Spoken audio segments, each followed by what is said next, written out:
हम ये सोच रहे हैं कि इस बार मैं अपनी दावेदारी पेश करूं ऑल इंडिया मजलिस इत्तेहादुल मुस्लिमीन के किशनगंज विधानसभा सीट के लिए। और कहीं ना कहीं जो गलती हम लोगों से हुई है इस बार हम लोग इंशाल्लाह नहीं दोहराएंगे। हम लोग ये टारगेट दिए हैं कि जो भी पार्टी में आएंगे 5-10 साल पहले पार्टी की खिदमत कीजिए, मजबूत कीजिए पार्टी को, तभी टिकट के लिए दावेदार होइए।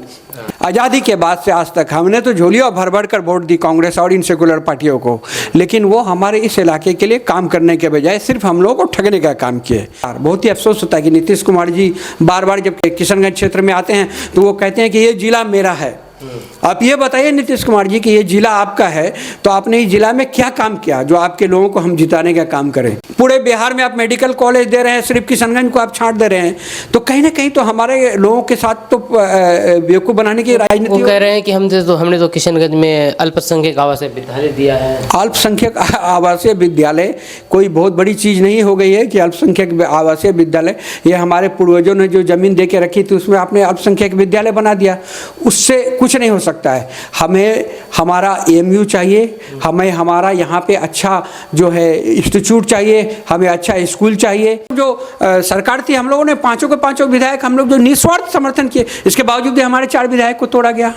तेजस्वी यादव ने तोड़ने का काम किया, जबकि हमारे जनाब अख्तर ईमान साहब, आदिल हसन साहब, इंजीनियर आफ्ताब साहब तीनों गए थे लालू प्रसाद जी के पास और हाथ जोड़ के उन्होंने प्रार्थना किया था कि हम लोग तन मन धन से आपके साथ हैं, जब बुलाइएगा हम आपको सरकार बचाने के लिए, आपको सरकार बनाने के लिए आपके साथ हूँ मैं, मेरी पार्टी को मत तोड़िए। तो लालू यादव ने और तेजस्वी यादव ने कहा था कि मैं आपकी पार्टी को नहीं तोड़ रहा हूँ, नीतीश कुमार जी तोड़ रहे हैं। अब जैसे अंजार नईमी साहब जनता दल से लड़े थे, 7,000 में सिमट गए थे। हमारे यार एसपी साहब 2 बार 3 बार चुनाव लड़े, 8,000 9,000 से कभी वोट नहीं आया। कमरुल हुदा साहब 8,000 9,000 से ज़्यादा कभी वोट नहीं आया, लेकिन ये तीनों आदमी आकर के यहाँ से जीत करके गए, हम लोगों ने जिताया इनको।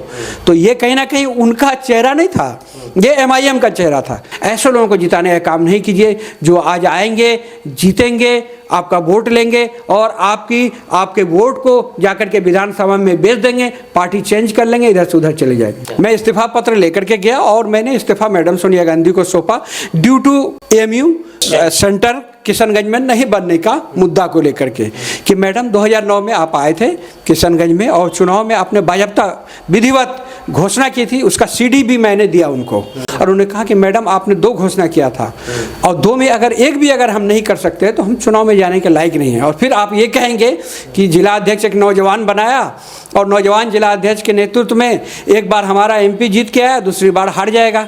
तो मैडम ने कहा कि ठीक है, ये तो बहुत अच्छा मुद्दा था और आपने इस मुद्दे को उठाया, ये बहुत ही गंभीर मुद्दा था चूँकि मैं अनाउंस करके आई थी। और इसमें 2-3 पिटीशन भारतीय जनता पार्टी के कुछ जैसे विश्व हिंदू संगठन, एक खगड़िया के कोई BJP के नेता थे, उन्होंने हाईकोर्ट में केस कर दिया था और उस केस का हवाला दे करके वो लोग जो है तो वो डर के उस फाइल को आगे नहीं बढ़ा रहे थे। कब किया गया ये केस? जिस समय मैडम घोषणा करके गई थी उसके बाद से ही जब सुगबुगाहट होने लगी तो हम लोगों ने ये कहा कि मैडम ये मामला अभी हाईकोर्ट में विचाराधीन है और हाईकोर्ट सेंट्रल से बाहर के नहीं है, आप सरकार हैं, हाईकोर्ट है, ये मुद्दा आपका है, आप इसको आगे बढ़ाइए, फाइल को आगे बढ़ाइए। हाईकोर्ट क्या करेगा नहीं करेगा वो आप हाईकोर्ट की बात है, वो बाद में देखी जाएगी। मामला किशनगंज का और केस फाइल करते हैं खगड़िया के लोग, तो कहीं इधर से तो कोई बूस्टअप नहीं दिया गया उनको कि जो यहाँ पे जो फ्रंट में नहीं आना? 100% कहीं ना कहीं यहाँ के राजनीति और यहाँ के भारतीय जनता पार्टी के लोगों के द्वारा एक रणनीति थी। नाम सिर्फ AMU है, अलीगढ़ मुस्लिम यूनिवर्सिटी, लेकिन आप ये बता दीजिए कि क्या वहाँ हिंदू का बच्चा नहीं पढ़ता है? तो भारतीय जनता पार्टी के लोगों के द्वारा ये दुष्प्रचार किया गया कि ये मुसलमान का इंस्टीट्यूट है। आप बताइए कि उसमें मुसलमान के अलावा कितने हिंदू बच्चे आज भी पढ़ रहे हैं। स्वागत है आपका दोस्तों KDV लाइव में। मैं हूं फिरदौस गनी। अभी मैं इस वक्त मौजूद हूं किशनगंज में ही और मेरे साथ मौजूद है मोहम्मद इसहाक आलम साहब जो कि AIMIM बिहार प्रदेश कोषाध्यक्ष अध्यक्ष हैं, जो कि पहले किशनगंज जिला अध्यक्ष हुआ करते थे। अब ये बिहार प्रदेश कोषाध्यक्ष हैं। इनसे हम आने वाले बिहार विधानसभा चुनावों सहित कई मुद्दों को लेकर के बात करने वाले हैं, विभिन्न मुद्दे को लेकर बात करने वाले हैं, क्योंकि सुनने में आया है कि मोहम्मद इसहाक आलम जो कि किशनगंज विधानसभा से दावेदारी पेश कर रहे हैं आने वाले चुनाव को लेकर के, कई लोगों से ये सुनने को मिल रही है। इन्हीं चीज़ों को लेकर के हम यहाँ पर आए हैं इनसे बात करने के लिए। सबसे पहले सर आपका स्वागत है KDV लाइव में। आपका भी बहुत बहुत स्वागत है। सर सबसे पहले जानना चाहेंगे कि अभी आप AIMIM में हैं और इससे पहले आप कांग्रेस पार्टी में थे, तो अपना सर आप राजनीतिक सफ़र के बारे में बता सकते हैं आप? राजनीतिक सफ़र तो मेरा बहुत लंबा है। 1995 से मैं राजनीति करता आ रहा हूँ। कांग्रेस के NSY प्रदेश सचिव, मारवाड़ी कॉलेज सेक्रेटरी, प्रदेश पदाधिकारी के बाद मैं कुछ दिनों तक बहुजन समाज पार्टी का जिला अध्यक्ष भी रहा और समाजवादी पार्टी का भी जिला अध्यक्ष रहा। समाजवादी पार्टी का जब मैं 98 में जिला अध्यक्ष था, मेरे अध्यक्षता में मौलाना आसाउल हक साहब चुनाव लड़े थे। फिर मौलाना आसाउल हक साहब के साथ ही मैं 99 में समाजवादी पार्टी छोड़ दिया और वो NCP से लड़े। चूँकि NCP हम लोग ज्वाइन नहीं किए थे, लेकिन मौलाना का हम लोगों ने पूर्णतः समर्थन किया था, लेकिन वो इलेक्शन भी हम लोग नहीं जीत सके। 2 इलेक्शन कंटिन्यू हम लोग हार गए। उसके बाद उनके भाई जाहिदुर रहमान साहब और हम लोग बहुत अच्छे मित्र थे। हम लोगों ने एक साथ कांग्रेस पार्टी ज्वाइन किया और कांग्रेस पार्टी ज्वाइन करने के बाद मैं कांग्रेस सेवा दल का जिला अध्यक्ष बनाया गया और उस समय 2000 में जाहिदुर रहमान साहब बहादुरन से चुनाव जीते और वो मंत्री बने बिहार सरकार में।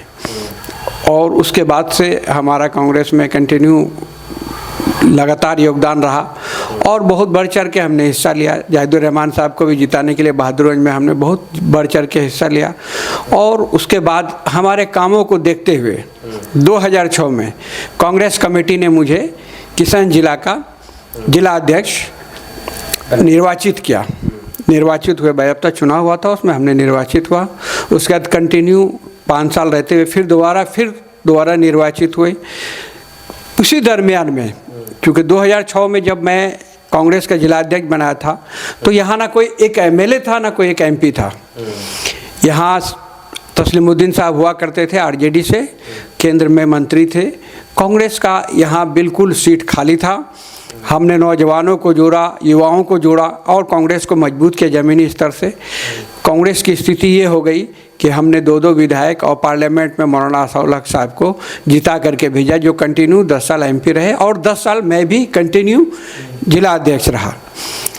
कांग्रेस में रहते हुए मुझे कहीं ना कहीं ये फील होता था कि हमारे जो माइनॉरिटी और जो अल्पसंख्यक समुदाय हैं और ख़ास करके पिछड़े तबके जो कि दलित हैं, पिछड़े हैं, और इस सीमांचल इलाके में ख़ास करके किशनगंज, पूर्णिया, कटिहार में हमारे हज़ारों बच्चे जो पलायन करके दिल्ली, पंजाब की धरतियों पे जाने को बेबस है।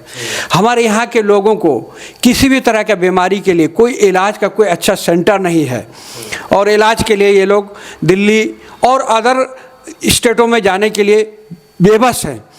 यहाँ कोई अच्छी इंस्टीट्यूट नहीं है जिसमें हम अपने बच्चों को पढ़ा सके।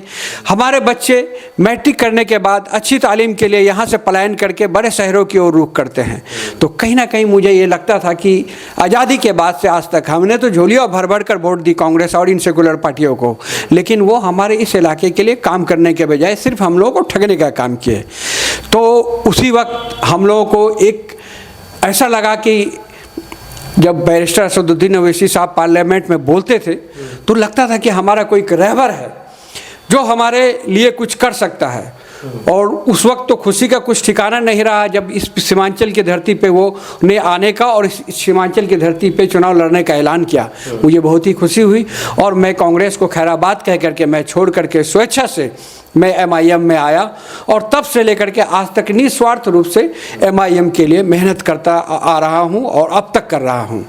तो कांग्रेस जब आप छोड़े थे उस वक्त आप कांग्रेस की किसी पद पर थे? कांग्रेस की जिला अध्यक्ष, साथ ही साथ मैं पूरे प्रमंडलीय पूर्णिया, अररिया, कटिहार, किशनगंज का कोऑर्डिनेटर भी था। उससे छोड़ करके मैं लगभग, हाँ जी, और लगभग 300 लोगों के साथ में मैं कांग्रेस छोड़ा था। बहुत सारे लोग आज भी MIM में हैं। वो 300 लोगों के साथ आप कांग्रेस छोड़ करके 300 लोगों को MIM में आप ज्वाइन करवाए? जी।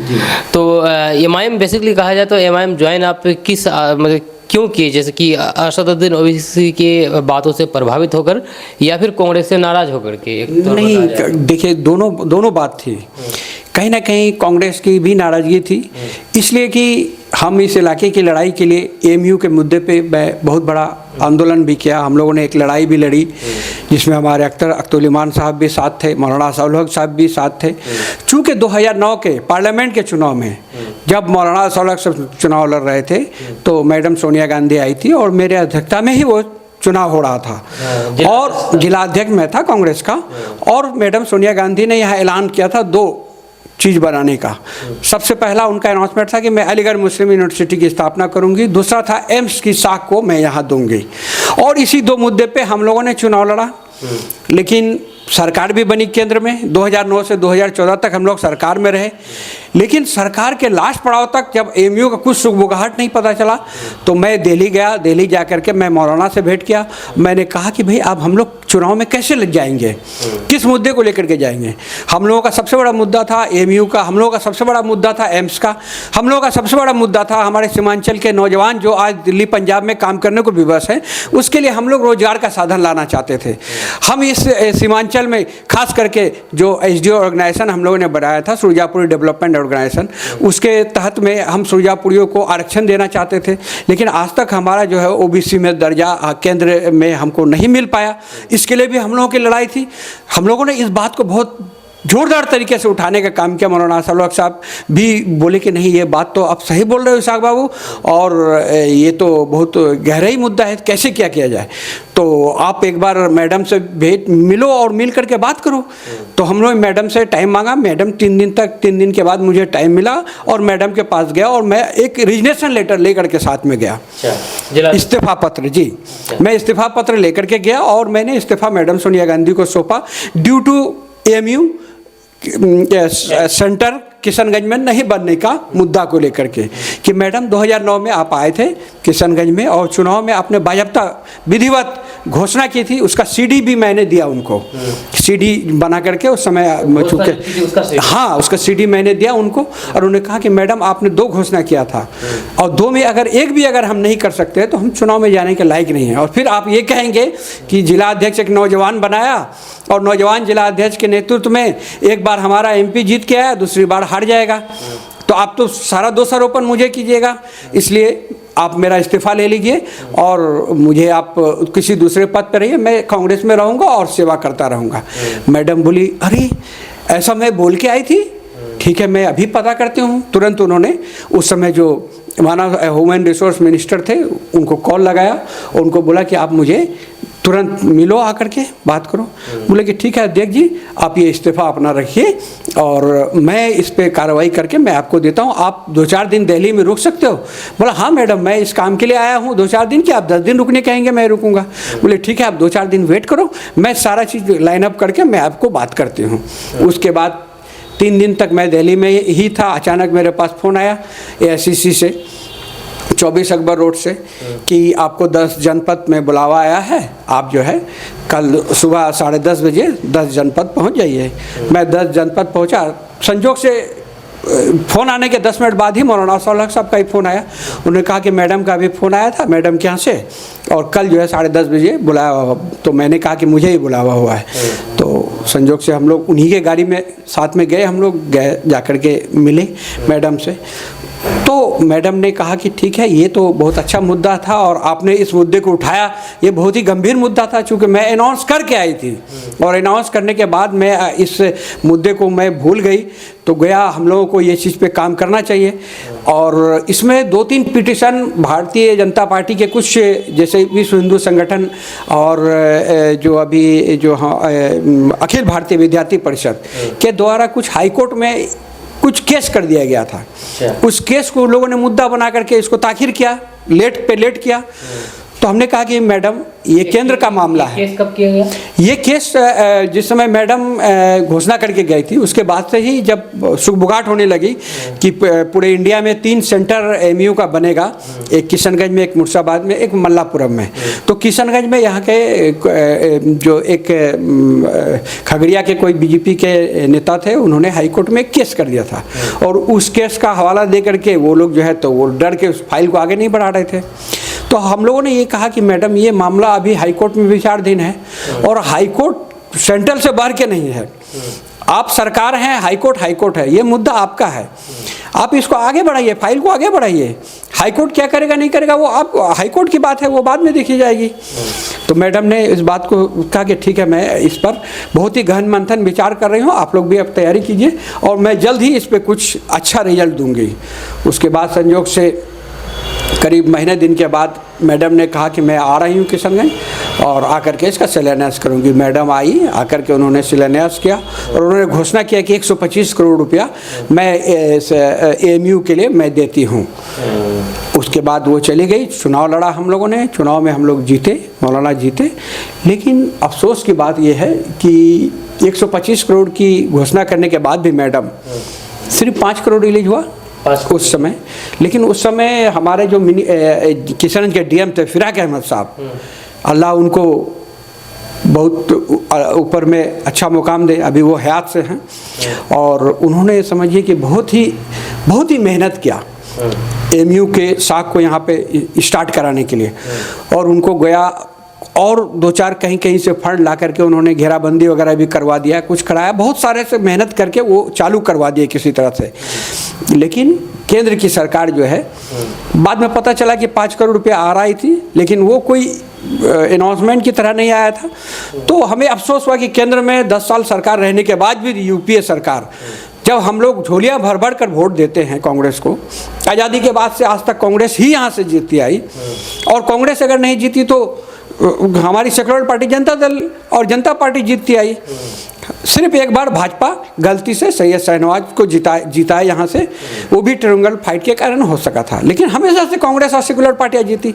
इसके बावजूद भी कांग्रेस की ये कहीं ना कहीं गलत नीति के कारण आज किशनगंज में देखिए, आप पूरे बिहार की स्थिति को आप देखिए कि बिहार की स्थिति में आज हमारे इस महानंदा नदी पे 50-50 किलोमीटर पर पुल नहीं है, और आप पटना के आसपास में आप जाकर के देखिए 2-2 किलोमीटर पे पुल बन गया।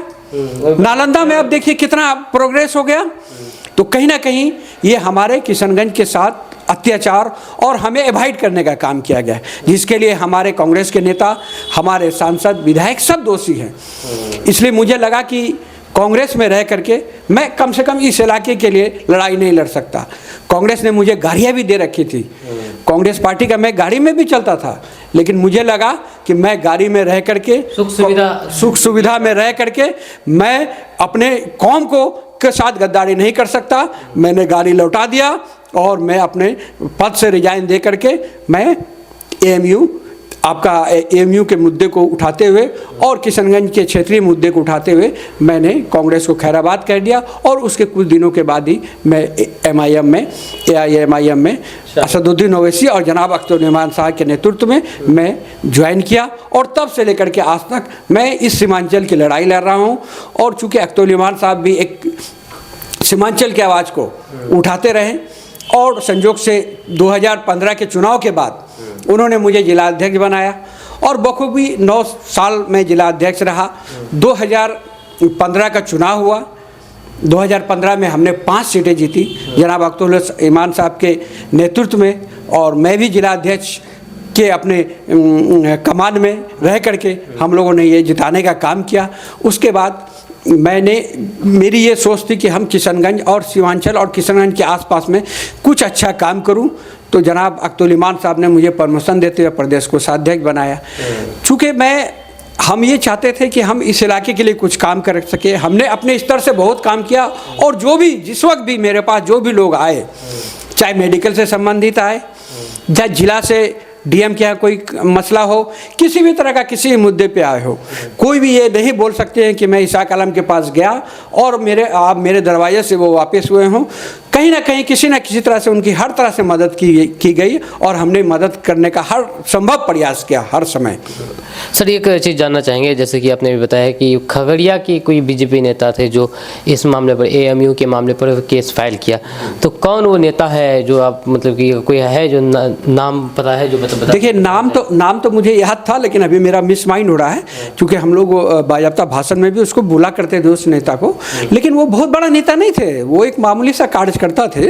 अभी बड़ा नेता हो गए हैं या फिर वही? नहीं, कोई बड़ा नेता नहीं है वो उनका अब नाम भी नहीं है, कोई गॉन हो गया। वो एक बार हाई कोर्ट में फाइल किए थे, वो मामला वहीं का वहीं ख़त्म हो गया। यहाँ पर ये चीज़ समझ में नहीं आ रहा है कि वो मामला किशनगंज का और केस फाइल करते हैं खगड़िया के लोग, तो कहीं इधर से तो कोई बूस्टअप नहीं दिया गया उनको कि जो यहाँ पे जो फ्रंट में नहीं आना। 100% कहीं ना कहीं यहाँ के राजनीति और यहाँ के भारतीय जनता पार्टी के लोगों के द्वारा एक रणनीति थी। वो लोग ये चाहते थे कि किशनगंज, चूँकि हम रहते हैं यहाँ पे और यहाँ गंगा जमनी तहजीब है, हम मुसलमान हिंदू के यहाँ जाते हैं, हिंदू मुसलमान के यहाँ जाते हैं, वो लोग भी खुल करके इस मुद्दे पे विरोध नहीं कर पा रहे थे। तो उन लोगों ने कहीं ना कहीं बैकडोर से इस मुद्दे को उठाया है, ये हम लोग सब जानते हैं। और किन लोगों ने ऐसा काम किया हम वो भी जानते हैं, लेकिन हम लोग बोल नहीं सकते हैं, क्योंकि हमारा गंगा जमनी तहजीब है भाई।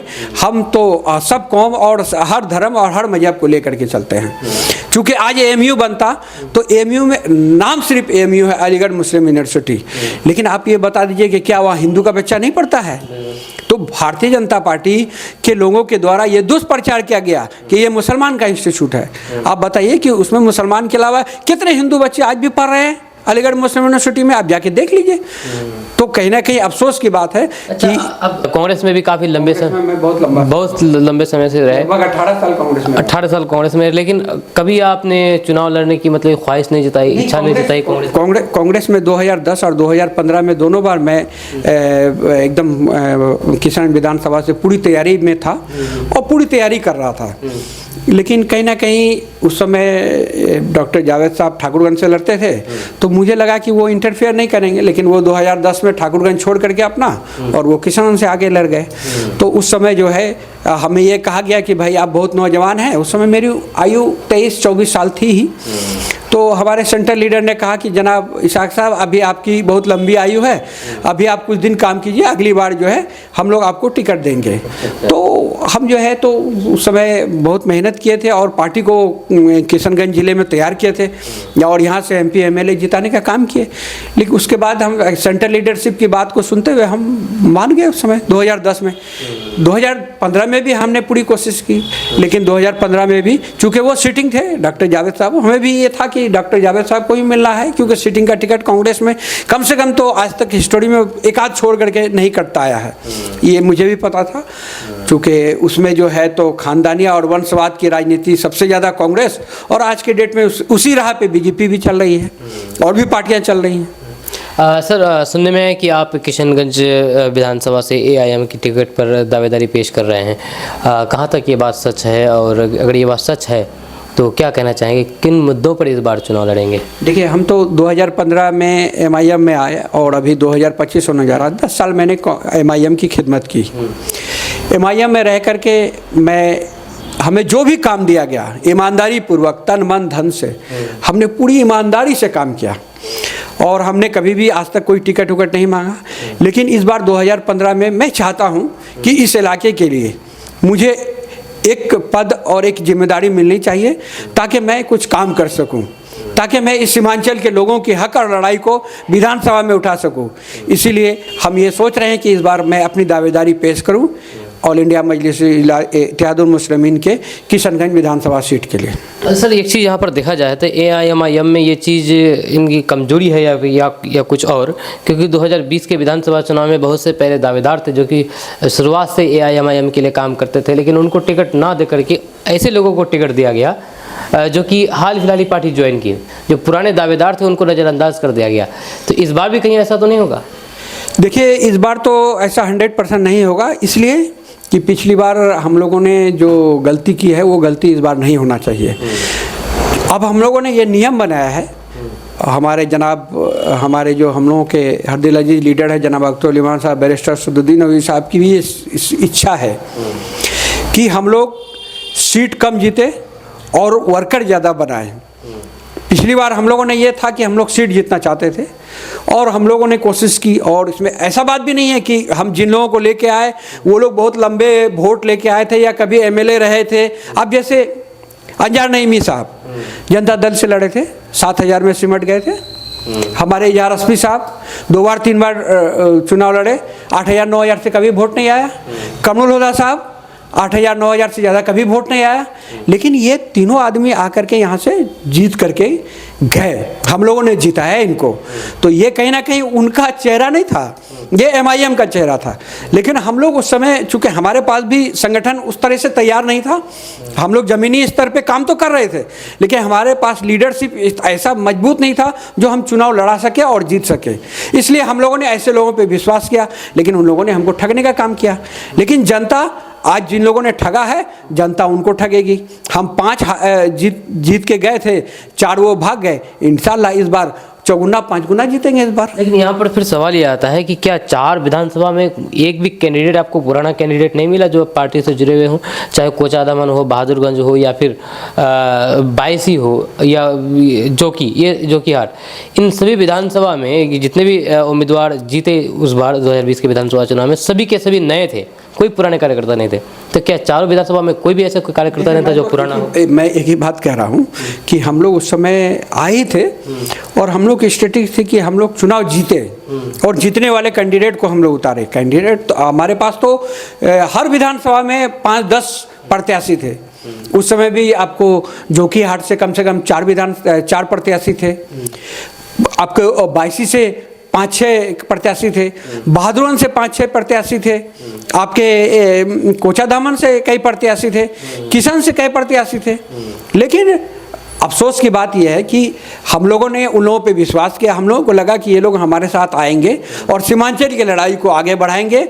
जिस तरह से स्टार्टिंग में जब 5 जीत के गए थे, आपको याद होगा विधानसभा में ये 5वां आदमी जब लड़ाई लड़ते थे इस सीमांचल के क्षेत्र की, किशनगंज पूर्णिया की, तो कितना लोग टीवी पे और न्यूज़ चैनलों में देखते थे गौर से कि भाई MIM के लोग लड़ रहे हैं। आज देखिए मार्शल आउट किया गया हमारे अख्तुल इमान साहब को, इसी सीमांचल की लड़ाई के लिए ना मार्शल आउट किया गया, और उसके साथ साथ 5 विधायक को भी बाहर निकाला गया। तो ये सब एक मुद्दा था, क्योंकि आप लड़ाई लड़ रहे थे। आज 4 चले गए तो क्या हुआ, वो 4 जाकर के आप कौन सा यहाँ पे कौन ऐसा आप बना दिए, कौन सा ऐसा काम कर दिए जो आप MIM से जा करके RJD में जा करके आप हमारे इस इलाके के लोगों को ठगने का काम किए। ये चीज़ तो जनता उनसे जवाब लेगी, और कहीं ना कहीं जो गलती हम लोगों से हुई है इस बार हम लोग इंशाल्लाह नहीं दोहराएंगे। हम लोग ये टारगेट दिए हैं कि जो भी पार्टी में आएंगे 5-10 साल पहले पार्टी की खिदमत कीजिए, मजबूत कीजिए पार्टी को, तभी टिकट के लिए दावेदार होइए। पुराने जो मजबूत साथी हैं हम लोग उनको इस बार लाएंगे। आपकी भी दावेदारी है इस बार विधानसभा चुनाव को लेकर के, आने वाले चुनाव को लेकर क्या कैसी तैयारी चल रही है? क्या लगता है कि अगर आप दावेदारी कर रहे हैं, अगर आपको जिम्मेदारी दी जाती है, टिकट मिलती है आपको, तो क्या उसको बखूबी निभाएंगे? क्या कहना चाहिए? इंशाल्लाह बिल्कुल निभाएंगे। देखिए मेरी छवि तो आप देखते आए हैं, 1995 से मैं राजनीति करता हूं, और एक सेकुलर छवि के रूप में मुझे है। मैं हर कम्युनिटी में यहाँ पॉपुलर हूँ, और सबसे अच्छी बात यह है कि मैंने 2015 से आज तक MIM में एक बार भी टिकट नहीं मांगा। और चूँकि मैं इसलिए नहीं मांगा कि मैं ये चाहता था कि पहले MIM को ज़मीनी स्तर पे मजबूत कर दूं। इसमें मैं कामयाब भी रहा। 2020 में चूँकि हम लोगों ने एक्सपेरिमेंट किया कि चले भाई हमारे संगठन जो हम लोगों ने मेहनत किया, क्या उसमें हम लोग कामयाब हुए? हम लोग इंशाल्लाह कामयाब हुए। 5 सीट जीते हम लोगों ने, और हम लोग 5-7 सीट पे ही फोकस कर रहे थे। अब 5-7 सीट ही जीते, ऐसे लड़ तो रहे थे 14-15 सीट से, लेकिन हम लोग 7 सीट पे ही हम लोगों का मेन फोकस था। 5 सीट हम लोग जीत गए। अच्छा, इस बार यहाँ के लोकल मुद्दों के बारे में अगर बात करना चाहे तो किन मुद्दों, अगर मान के चले कि आपको टिकट देती है AIMIM और उससे चुनाव लड़ेंगे, तो कौन से ऐसे मुद्दे हैं जिस पर आप फोकस करेंगे, उसको हमारा पहुँचाएंगे? सबसे बड़ा हमारा जो मुद्दा है वो बेरोजगारी का है। हमारे यहाँ के बच्चे जो प्लान करके दिल्ली, पंजाब, हरियाणा और मुंबई की सड़कों पे काम करने के विवश हैं। आज एक बच्चा जिनकी शादी होती है और 5 दिन के बाद वो दिल्ली में काम करने को चला जाता, अपनी नवेली दुल्हन को छोड़ करके अपने घर में चला जाता है, और वो साल भर बाद तक घर नहीं आता है, तो कहीं ना कहीं इसके लिए हम दोषी है ना। सर ये तो पूरे बिहार की मुद्दा हो गया। बिल्कुल नहीं, पूरे बिहार की स्थिति नहीं है, ये हमारे सिर्फ सीमांचल की स्थिति है। किशनगंज अररिया कटिहार की स्थिति है। पूर्णिया फिर भी हमसे अच्छा है। पूर्णिया में हम लोग सिर्फ 2-3 विधानसभा से थोड़ा पिछड़े हुए हैं। आपका अमोर, बायसी और कस्बा, ये 3 क्षेत्र के लोग जो है पलायन करते हैं। और सबसे बड़ा चीज़, दूसरा जो मुद्दा, पहला मुद्दा हमारा यहाँ बेरोजगारी का है। हम लोग यहाँ पे कोई अच्छा सा इंडस्ट्री, कल कारखाना यहाँ पे स्थापित करें, ताकि हमारे जो बच्चे बाहर में जाके काम करना चाहते हैं हम लोग यहाँ कर सकते हैं। चूँकि हम लोग बिजनेस माइंडेड हैं और हम लोग ये जानते हैं कि बिजनेस को किस तरह से यहाँ पे फैलाया जा सकता है, इंडस्ट्री किस तरह से लगाई जा सकती है, लोगों को रोज़गार कैसे दिया जा सकता है। आज भी हम लोग 25-50 लोगों को काम देते हैं, तो इंशाअल्लाह हम यहाँ के नौजवान और रोज़गार का साधन देने की कोशिश करेंगे। दूसरा हमारा मुद्दा होगा कि हम यहाँ के बच्चों को तालीम दें। हमारे बच्चे जो बाहर जाकर के पढ़ते हैं, आज हमारे बच्चों को मैट्रिक करने के बाद जाकर के दिल्ली, पंजाब और कोटा में जाकर तैयारी करनी पड़ती है। क्यों नहीं हम अपने यहाँ पे अच्छा स्कूल बना पा रहे हैं?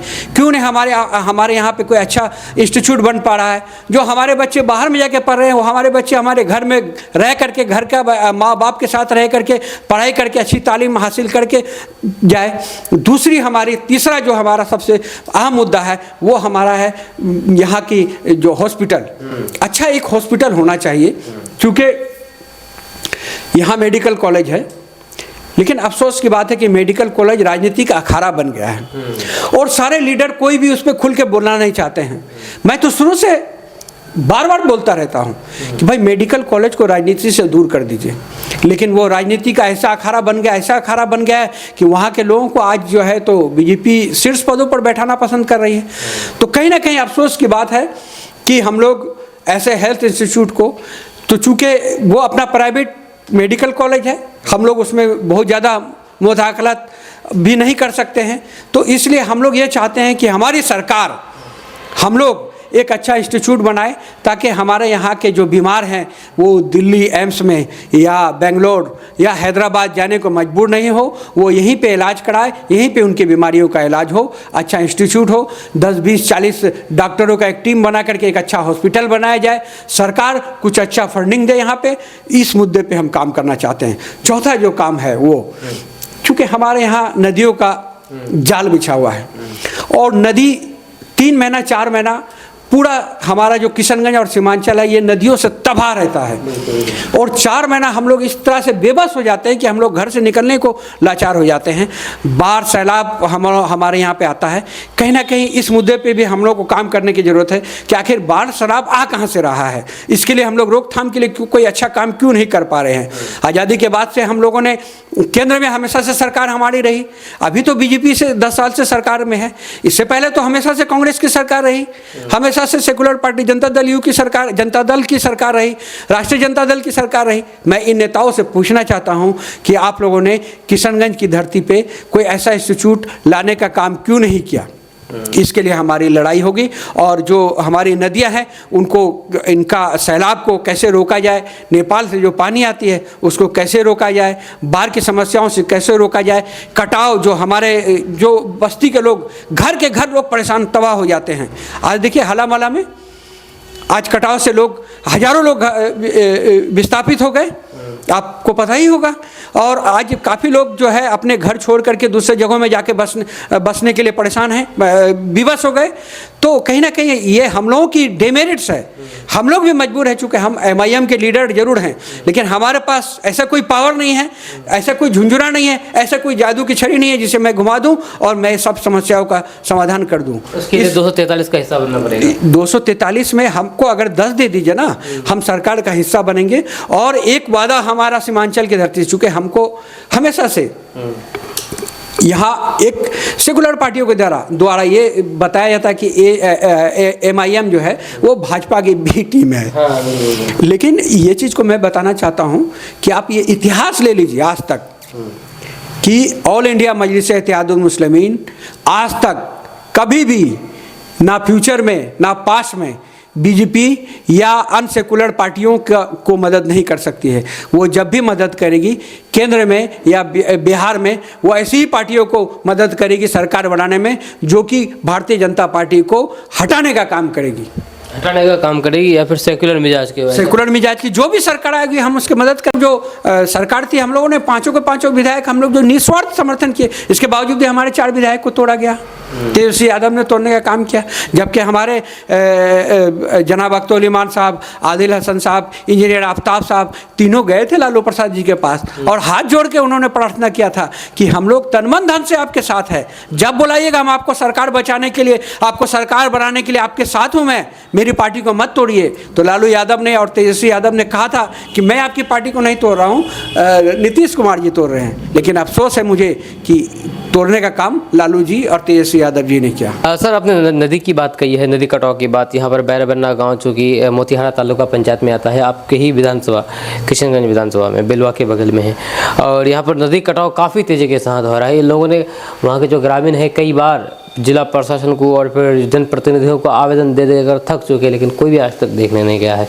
क्या कहना चाहेंगे, क्योंकि आप ही की विधान। ये बिल्कुल ही अफसोस की बात है कि मोतिहारा तालुका जो किसान से बिल्कुल सटी हुई पंचायत है और बेलवा से सटी हुई पंचायत है, और चूँकि वो 2-3 नदियों का वहाँ पे संगम भी है, तो ये बहुत ही ज़रूरी है वो कटाव। चूँकि मुझे पता है वहाँ पे वो कई सालों से वहाँ पे कटाव हो रहा है, और कटते कटते वो कई बस्तियाँ जो है कटते कटते वो आगे बढ़ती चली गई वो नदी। तो उसके लिए हम लोग को बहुत ही युद्ध स्तर पे काम करने की ज़रूरत है। मेरी जिला प्रशासन से ये मांग है कि वो कटाव को रोकने के लिए अविलंब कोई आवश्यक कदम उठाए, और इसके लिए मैं कल ही डीएम से मिल करके बात करूँगा।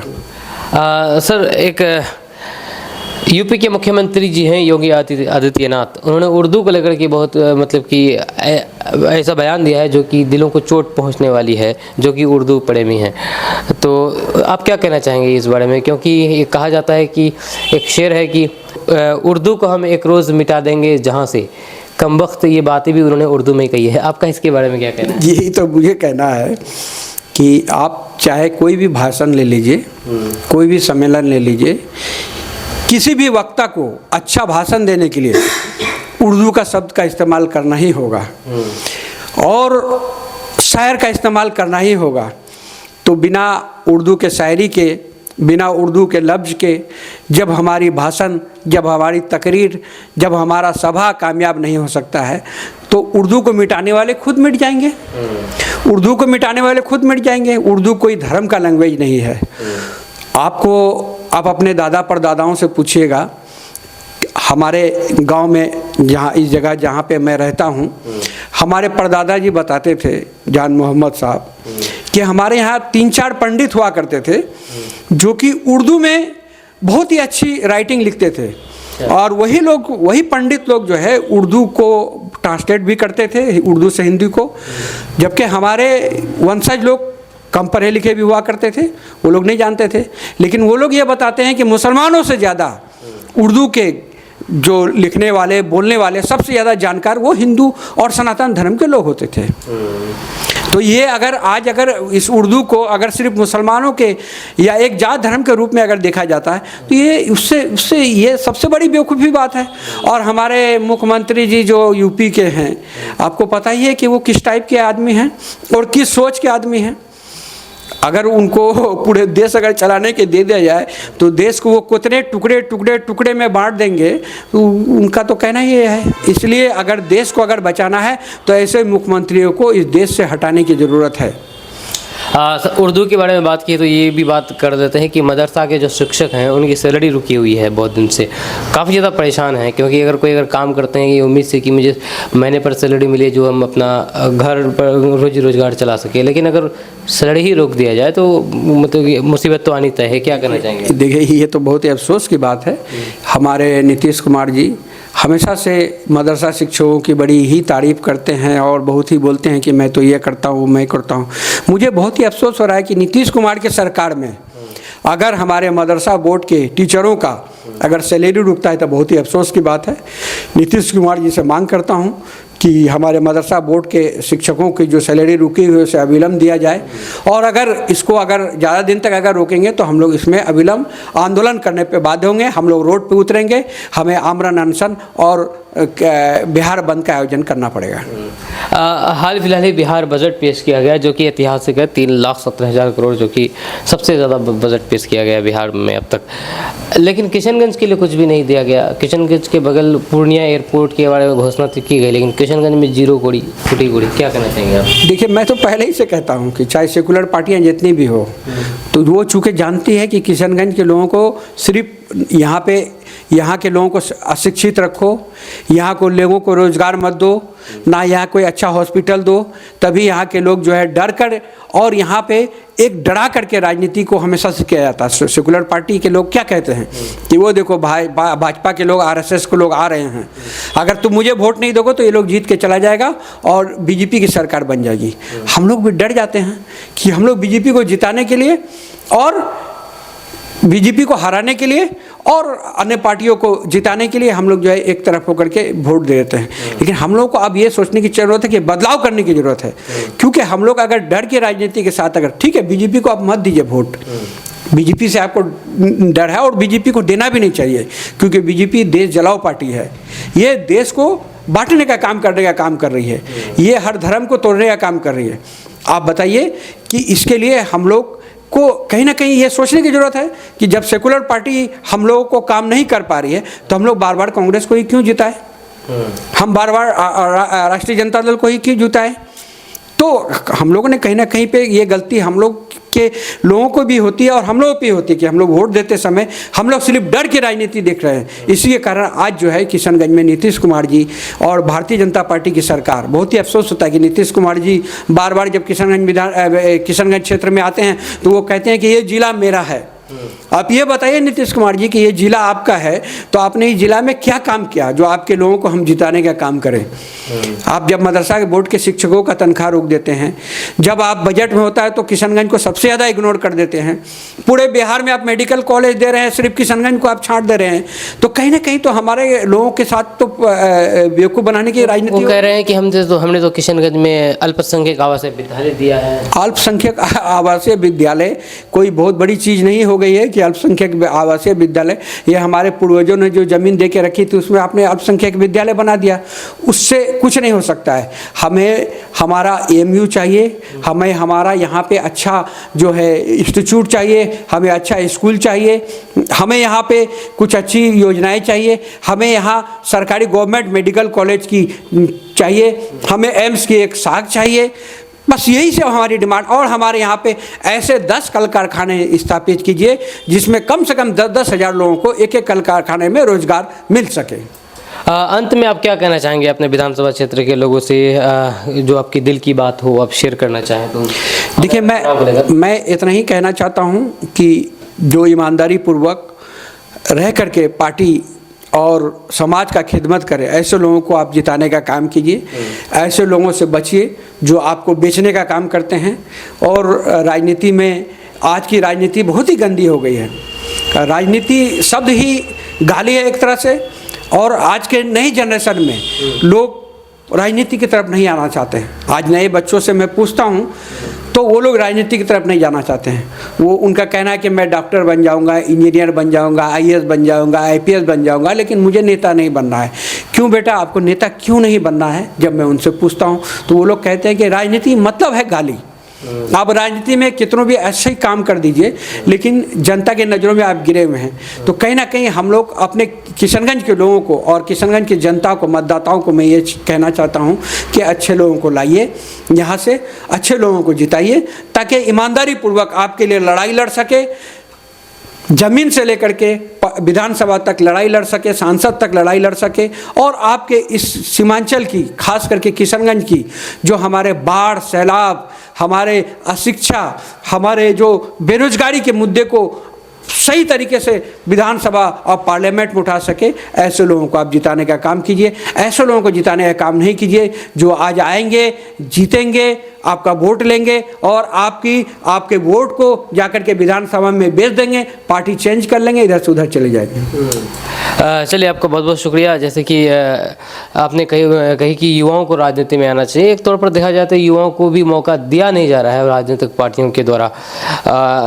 तो ये थे मोहम्मद इसहाक आलम साहब, जो कि AIMIM प्रदेश कोषाध्यक्ष हैं, बिहार प्रदेश कोषाध्यक्ष।